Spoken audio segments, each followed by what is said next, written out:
Hello and welcome! Have you ever stood in your own home, surrounded by things, yet felt overwhelmed or empty? This is common, especially after 60. Our homes can become crowded with memories and forgotten items, making it hard to feel at peace. Today, we're not just tidying, we're transforming. Letting go of physical clutter clears our minds and opens our hearts. Imagine waking up in a home that feels light, airy, and filled only with things that bring you joy.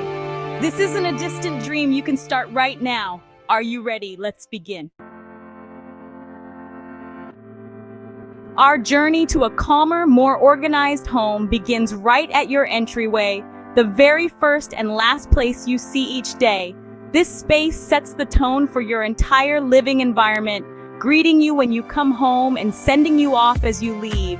It's more than just a passageway. It's the threshold between the outside world and your personal sanctuary.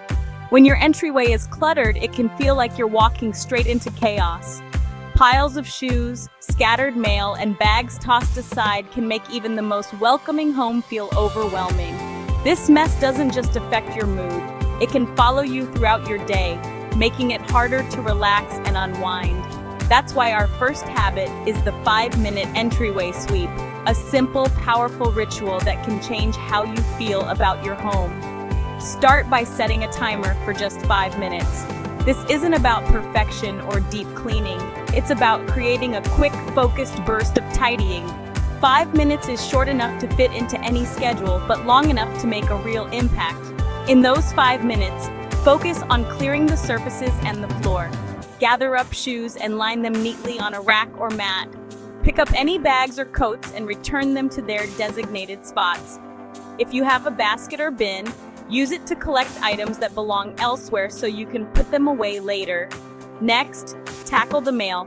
Quickly sort through the pile, recycle any junk mail, set aside bills to be paid, and place personal letters somewhere special.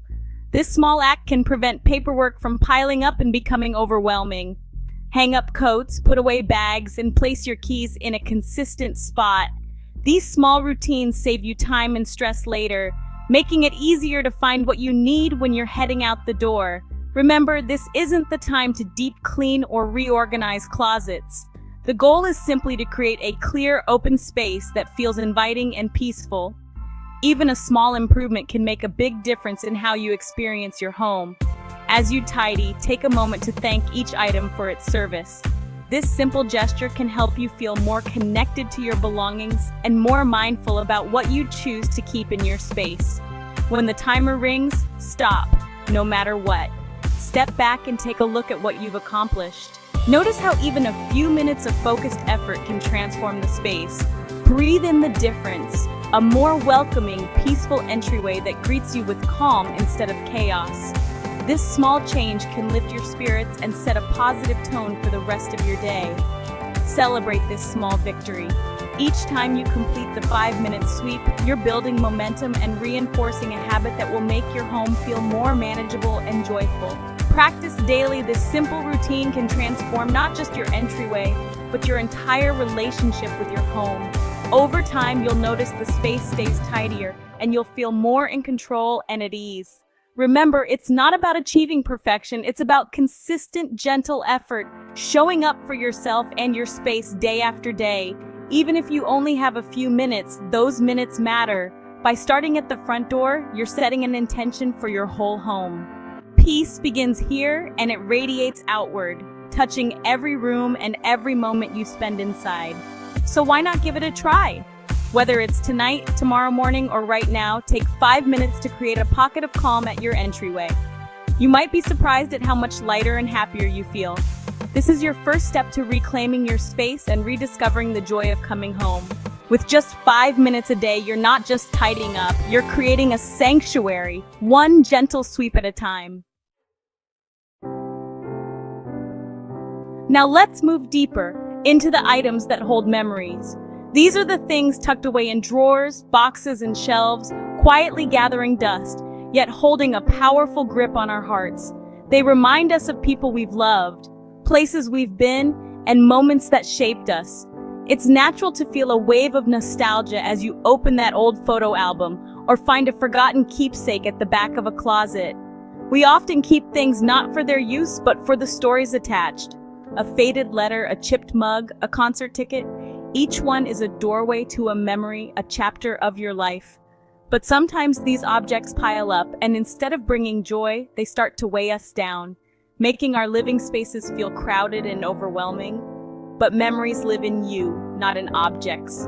The feelings, the lessons, and the love you experienced are part of who you are, not just what you own. Letting go of an item doesn't mean letting go of the memory or the person it reminds you of. Our next habit, no alibi decluttering, is about facing these sentimental items with honesty and courage. It's about making thoughtful choices, not excuses, and deciding what truly deserves a place in your home and heart. If you haven't used or displayed something in 5 years, consider its future. Ask yourself, does this item still serve me, or is it simply taking up space? Is it a source of happiness, or just a habit to keep it? Hold the item, feel the memory, thank it for its role in your life. Acknowledge the joy or comfort it brought you, and recognize that its purpose may have already been fulfilled. Take a photo, write down its story if you wish. This way, you can revisit the memory whenever you like, without needing to keep the physical object. Sometimes, sharing the story with a loved one can make the memory even more special. Create a digital or physical memory archive. Preserve the essence, not the clutter. Scrapbooks, digital albums, or even a simple journal can become a treasure trove of your life's highlights, accessible and organized, without overwhelming your space. Once you've captured the memory, let the item go. Donate, gift, or recycle. Passing it on can give it a new life and bring joy to someone else, while freeing you from the burden of excess. Your home isn't a museum, it's for the person you are today. Every item you keep should support your current life, not just your past. A clear, open space invites new experiences and memories. By practicing this, you honor your past while making space for your present. You create a home that reflects who you are now, filled with peace, lightness, and the freedom to welcome whatever comes next. Sometimes the sheer volume of stuff is paralyzing. To break through, try the fire drill method. Imagine you must leave your home tomorrow. What would you take? Quickly decide. What's essential? What's for donation? What's for the trash? The keep box is for non-negotiables, things you can't imagine life without. The donate box is for useful items you no longer need. The toss pile is for what's broken or worn out. This exercise reveals what truly matters. You don't have to get rid of everything at once. The drill gives you clarity. Practice it one room at a time. It helps you distinguish between what you cherish and what you're just storing out of habit. Every home has a space we avoid, a room, closet, or corner that seems to collect not just our unused belongings, but also our worries and memories.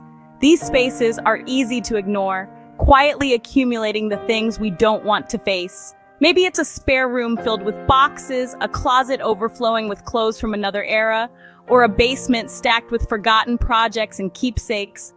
We walk past these places telling ourselves we'll get to them someday, but that day rarely comes. It's often where emotional and physical clutter gather, creating a weight that lingers in the background of our lives. These spaces can feel overwhelming, as if the mess is a reflection of things we haven't resolved or let go of. The longer we avoid them, the heavier they seem to become. Our next habit is simple, but powerful. Start where you avoid. Instead of turning away, choose to begin exactly where you feel the most resistance. This is where the greatest transformation can happen. Stand at the doorway and pause. Notice how it makes you feel, maybe anxious, sad, or even a little bit hopeful. Acknowledge those feelings without judgment. They're a sign that this space matters to you, even if it's been neglected. Set an intention to bring peace and order to this space. Remind yourself that you're not just cleaning a room, you're making space for new possibilities in your life. Break the task into small, manageable steps. You don't have to do it all at once. Start by clearing just one surface, sorting one box, or filling a single bag for donation. Each small action is a step forward, and every bit of progress is worth celebrating. Maybe you find an old photo that brings back a happy memory, Or you finally let go of something that's been weighing you down. Be gentle with yourself. Emotions may run high. It's normal to feel a mix of nostalgia, grief, or even relief as you sort through the past. Allow yourself to feel whatever comes up and take breaks if you need to. As you pick up each item, ask yourself if it truly serves your life now. If it doesn't, thank it for its place in your story and let it go. This simple act of gratitude can make it easier to release things that once felt impossible to part with. With every item you remove, you let in more light and air, both literally and figuratively. The space begins to feel lighter, and so do you. Open a window, let the fresh air in, and notice how the energy shifts. Over time, the space shifts from a burden to a place of possibility. What once felt overwhelming now feels manageable, even inviting. You'll start to see the room not for what it was, but for what it could become. Imagine the potential: a guest room for loved ones, a quiet reading nook, or a hobby space where you can create and relax. The possibilities are endless when you reclaim a space you once avoided. When it's clear, stand in the middle and take a moment to feel the peaceful emptiness. Breathe deeply and notice the sense of accomplishment and calm that fills the room and your heart. You've reclaimed not just a room, but a part of your life that was waiting for your attention. You've proven to yourself that you can face what you once avoided, and that's something to be truly proud of. Starting with the hardest space makes the rest of your home feel easier. Each step you take builds confidence and momentum, making every other task seem more possible. Remember, the journey begins where you once turned away, and that's where real change starts. We've all tried to organize clutter with bins and boxes, but true decluttering isn't about better storage, it's about owning less. If a box has been untouched for a year, it's not storage, it's hidden clutter. These items take up space and represent delayed decisions. Today, confront the boxes. Open them, don't just move them. Ask, do I use this regularly? Does it spark joy? If not, let it go. Don't keep things out of guilt. Free yourself and let someone else use them. Keep only what you use and love. Your home should support your current life, not store possible future lives. When you own less, you have less to clean, maintain, and organize. Stop buying more bins. Start emptying the ones you have. Sometimes we get stuck. Our justifications cloud our judgment. The solution: the two witnesses rule. When you can't decide on an item, ask two trusted people for their honest opinion. Present the item and ask, if I were gone tomorrow, would you want to deal with this? Would you want to keep it? This reframes the decision, removing guilt and focusing on legacy. If both say it would be a burden, it's time to let it go. This isn't about guilt. It's about love for your family and yourself. Choose your witnesses wisely and explain their role. This process can bring laughter, connection, and clarity. Use it for your toughest items to break through indecision. Our final habit is the most profound, the Though I'm Not Immortal box. It's a loving gift to your family, gathering essential documents and memories in one place.